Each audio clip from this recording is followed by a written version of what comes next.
You are listening to the Healthy Leader Podcast with Tracy Fisher, episode number 13. Welcome to the Healthy Leader Podcast, where it's all about optimizing your health, energy, and performance for your mind and your body. And now, your host, Master Coach Tracy Fisher. Hello, everyone. Welcome to Lucky Podcast number 13. I am just delighted that you are here and on this journey with me. I'm excited that so many are listening in and emailing me and letting me know how much you love it. I have wanted to do this podcast for years, really, and I'm extremely encouraged by your responses and am very happy that all of the time and the energy that I'm putting into this really is paying off for you, and that you are interested in the information, the material here. So thank you for listening in. And if you haven't already, I would really appreciate it if you would go over to iTunes and give this podcast a review. That would just be amazing. Okay, so today we are talking about failure. Specifically, we're talking about how to fail on purpose or with purpose. How to fail in a way that is insightful versus just drudgery.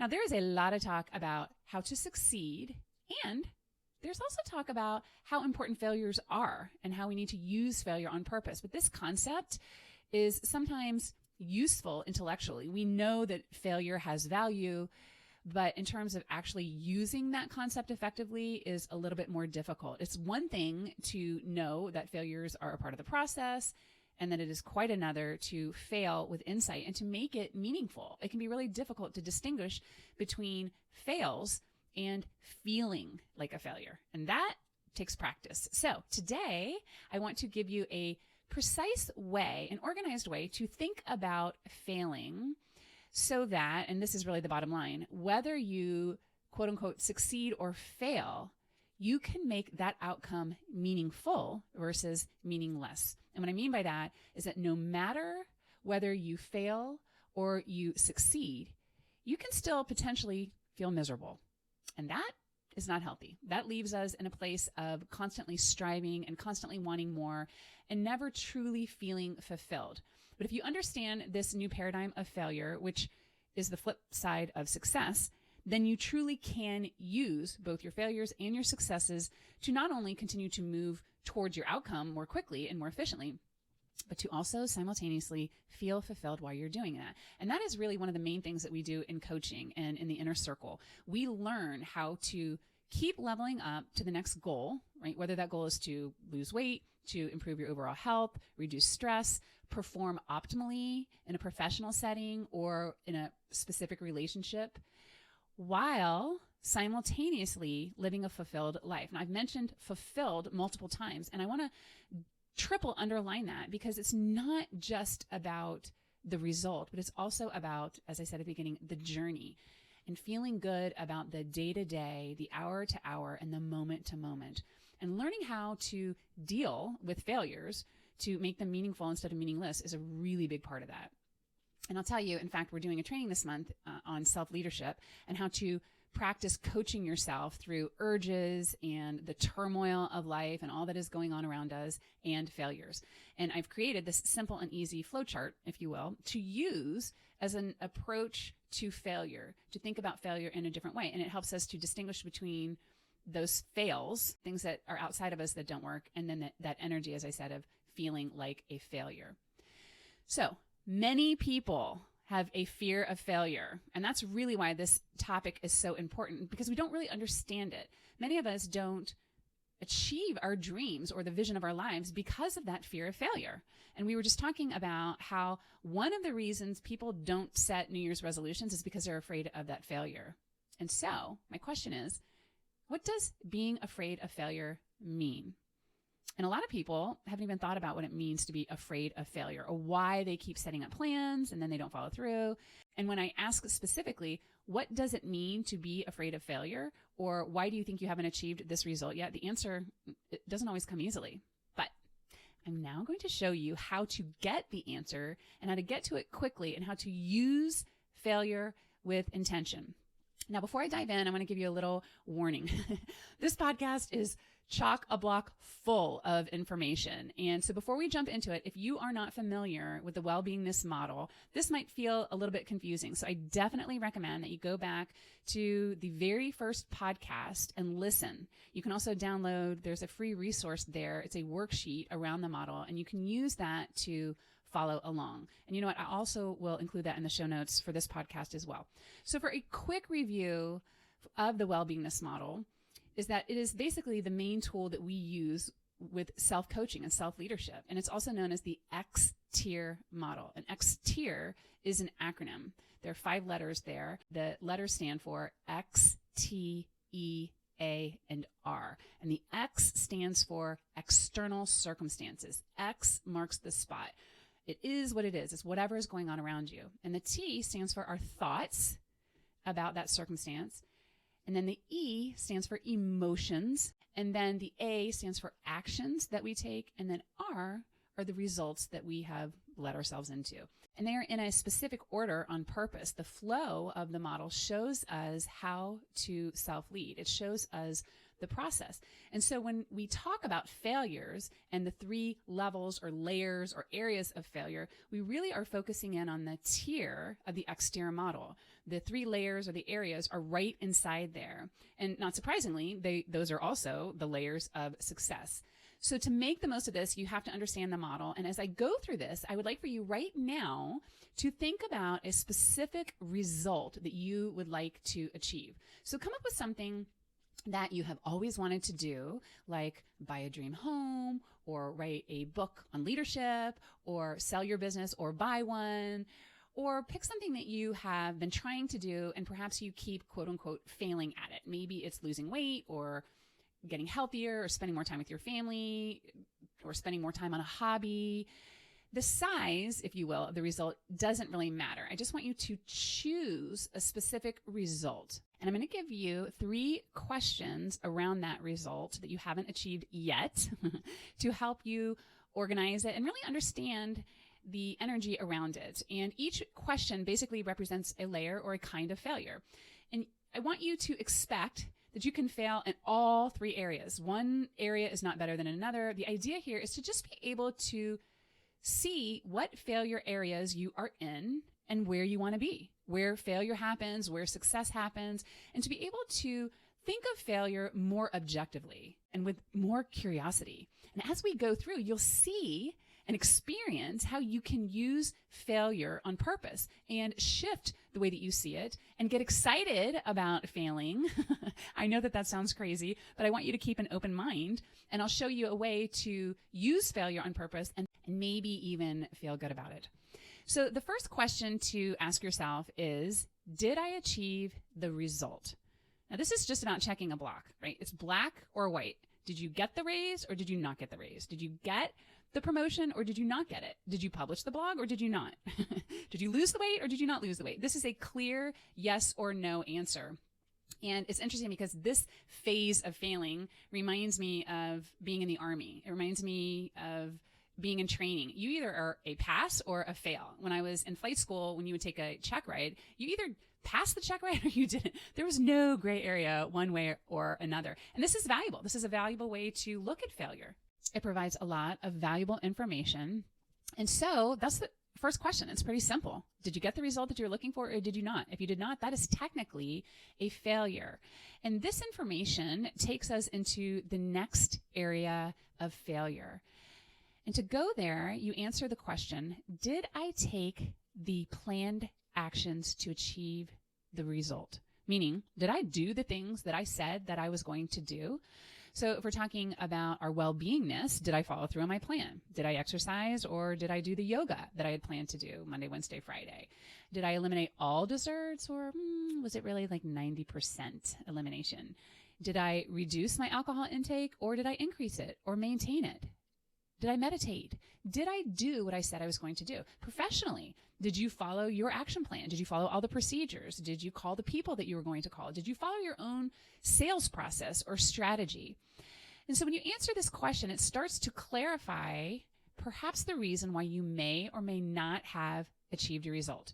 Now, there are a lot of reasons why we don't get the results that we want. There are external factors out there in the environment, and then there are internal factors. And we generally cannot over control the external environment. We can make requests, we can talk about things, and the bottom line is that there are some things that we can control and some that we cannot. The focus here in terms of self-leadership and really understanding how we can gain some valuable insights into failure instead of it having power over us, the focus is on the factors that you can control. And I want to just kind of digress here. I was thinking about a funny circumstance at West Point, and it was around a required course as a plebe, as a freshman that we would have to take, which was gymnastics. Yeah, that was actually a requirement and not one that I particularly loved. And the way that it worked is that you would perform a gymnastic feat, if you will, from a somersault to going over the horse or whatever the thing was that you were required to do. And you would do it in front of an instructor.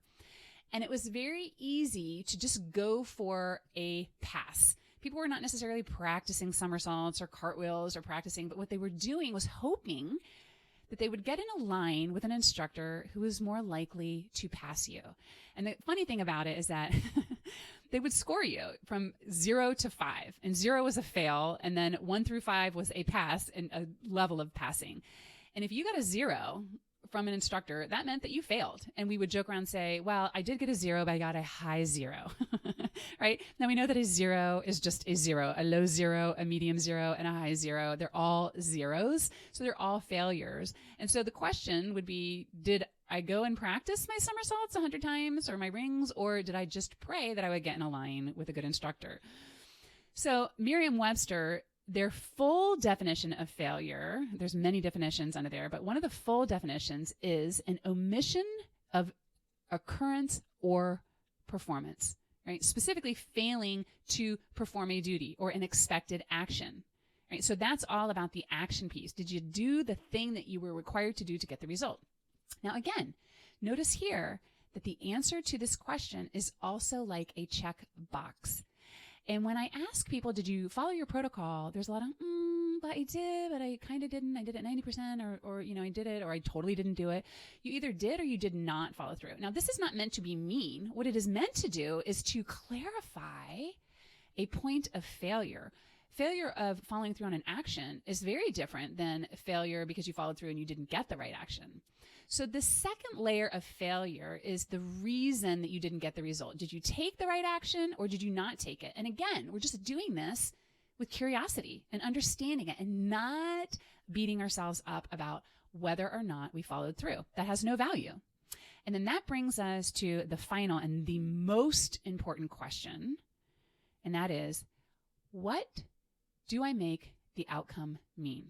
As in, whether or not I achieve the result that I want, whether the outcome is a quote-unquote success or quote-unquote failure, what do I make that mean? What do I think about the fact that I did or did not achieve my results? What do I think about the fact that I did or did not take my action? Now notice, those are facts. Whether you achieve your result, whether or not you take the action, those are facts. I'm asking, what are you thinking about those? And drum roll, how do those thoughts make you feel? How do those thoughts make me feel? And this is the area that has the most pull over our failures and our successes. This is the failure area that will support us or it will sabotage us in pursuit of our dreams. I want you to think about it. Even if you do achieve the result that you are looking for and you took all the actions that you needed to, by all accounts, that is success, right? But how many times have you achieved that success and still felt awful or felt like a failure? I often hear, yeah, I lost that weight, but I only did it because you were there and I'm not going to be able to do it again on my own. Or, yeah, I totally worked my tail off to get that board position and I did every single thing that I said I was going to do. I called people, I sent emails, and here I am, I'm on this board and holy schmoly, what if they figure out that I'm a fraud and I really don't know what I'm doing? Or look how much work being on this board in this position is going to take. I also hear, do I really want to lose the weight or do I just think that I should? Do I really want to go for that promotion or is it really just a pipe dream? Those questions, especially if you've been asking them for quite a while, can be dream stealers. those questions can be indicators of a fear of failure or a fear of success. What will happen if you lose a weight? What will happen if you get on the board? What will happen if you are successful? And then on the flip side, if the bottom line for you is that you didn't get the result that you wanted and you didn't take your right actions, then you can make that mean that you have no discipline or willpower, or that you're destined to be at that weight or that pay grade or that level of happiness that you are currently at. And so you can see this is like rowing a boat in circles. It can feel extremely exhausting. No wonder people are like, I don't want to create a New Year's resolution. I don't want to talk about my dreams. I just need to put my nose to the grindstone and get things done. No wonder we don't want to look up. So I want you to know that there are basically 4 pathways that you can take to get to this final question of what are you making it mean? And if we use the example of saving up, let's say $10,000 for your dream vacation, that's your end result that you're looking for. So you can achieve success, save up the $10,000, and you also took your right action. You saved a certain amount, you took on extra clients. That's one pathway. You also can achieve your result. You saved up the $10,000, but you didn't take any of your right actions. Maybe you had more money than you realized, or you got a windfall from your grandmother. The third way, let's say that you do not achieve your result. You don't save up the $10,000 and you did take all your right actions, right? But maybe you calculated the numbers wrong, or you had to pay extra in taxes, but you still didn't achieve your result. And then that final pathway is you didn't achieve the result and you also didn't take your right actions. Let's say you forgot to set up the auto pay and then you gave up after, a couple of months. Who really knows? But any reason why you did or did not achieve the result or take the action doesn't mean anything until you answer that last question. What are you making it mean? And you can make any of it mean anything that you want, which I think is a really important thing to know. You can take the best and the most quote unquote successful outcome and make it mean that you are a kick-ass money manager, or you can make it mean that you were just lucky.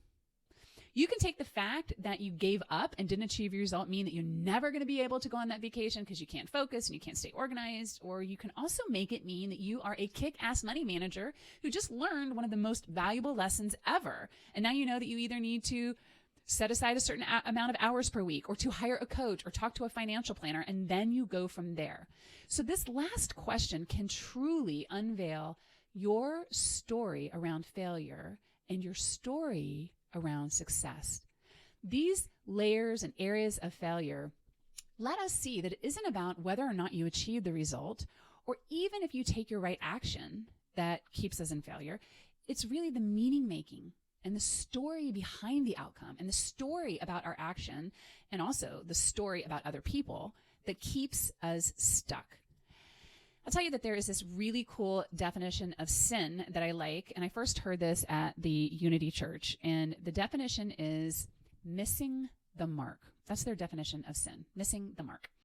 And I believe that when we miss the mark, it means that we are missing this last layer of failure, the one that we don't pay attention to. We miss the mark of understanding what we are believing and what we are telling ourselves, what we think about ourselves, and how we define our failures.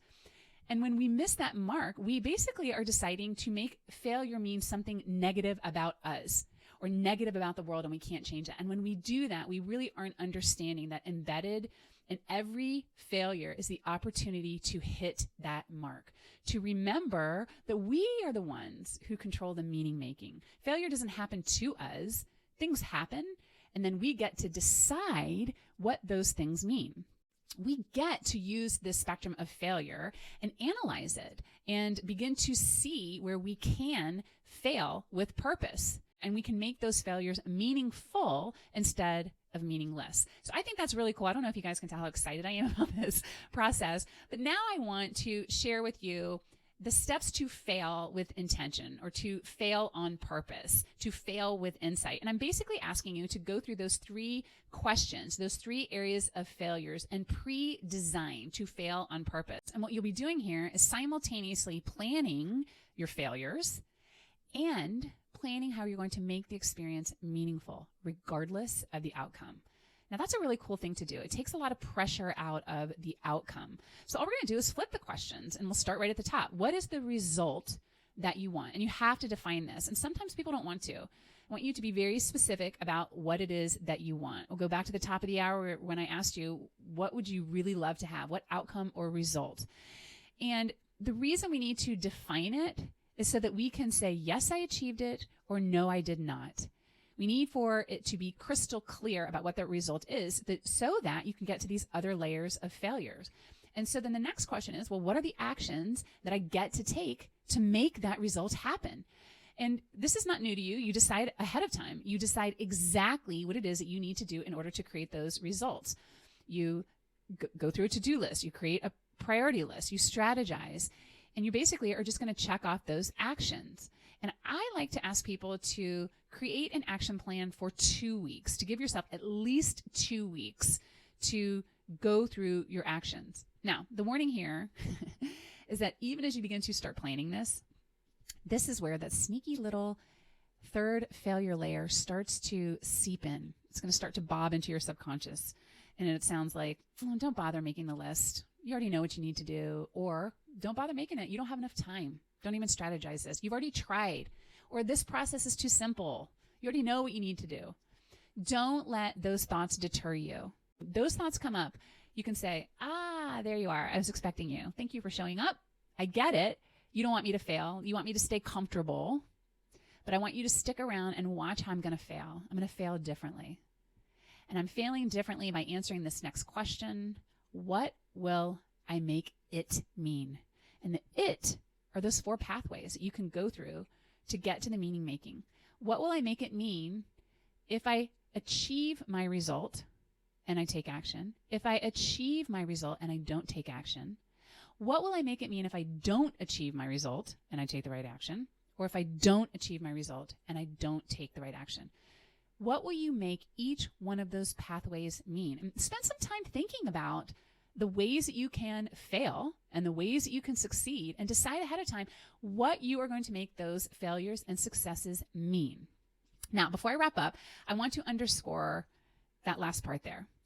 So many of you are highly successful. You have achieved so much, and there can be this underlying energy of, yeah, that's okay, but I still have to do this, or I have to go on to the next thing, or this is not quite enough.